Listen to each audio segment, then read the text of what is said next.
Paris, rue du Bac. Au 128 se situe le siège des MEP, les missions étrangères de Paris. L'accueil, le premier passage obligatoire, il prépare l'accès à la salle des martyrs, le lieu qui a été créé et dédié à la mémoire des prêtres morts pour l'exercice de leur mission. Après un an et demi de pause due au Covid, 150 personnes environ sont accueillies par semaine dès la réouverture des locaux, à la découverte de l'histoire de la mission et de ceux qui y ont donné leur vie. Une histoire qui commence à l'époque de la fondation de la Congrégation de la propagation de la foi, en 1622, notamment sous l'inspiration du père jésuite Alexandre de Rhodes, parti au Vietnam pour former des prêtres locaux, comme nous explique le père Vincent Sénéchal, supérieur général des MEP. A eu cette idée importante d'avoir la formation de prêtres locaux.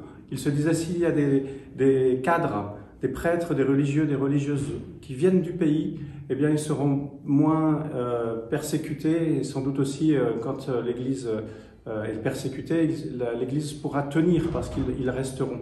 C'est ainsi que ce jésuite a proposé cela au pape, et puis des prêtres se sont portés volontaires pour aller former des prêtres au Vietnam. Aujourd'hui, l'Église du Vietnam est vraiment une église très solide. À l'époque, il partait depuis Paris vers l'Asie à pied, un groupe de 10-15 personnes.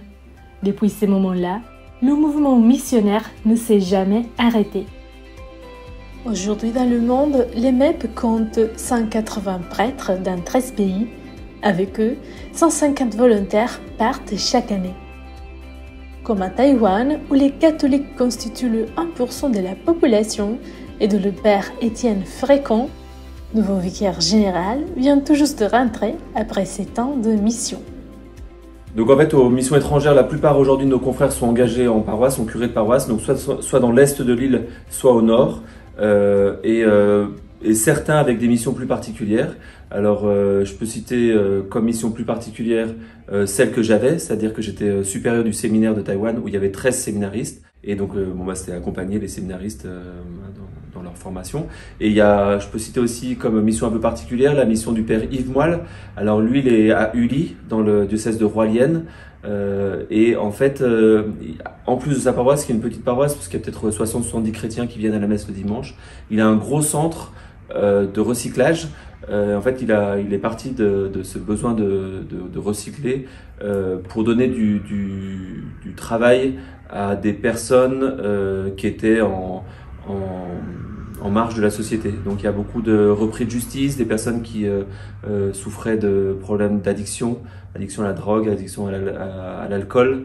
Et en fait, une fois, et à travers ce travail de recyclage, donc de collecter les déchets, de les trier et puis de les vendre, en fait, il a donné du travail et par le travail, il essaie de les réinsérer.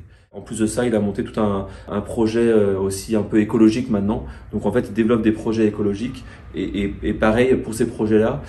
Notamment, il a une ferme, il travaille avec la décharge, les déchets alimentaires pour faire du terreau.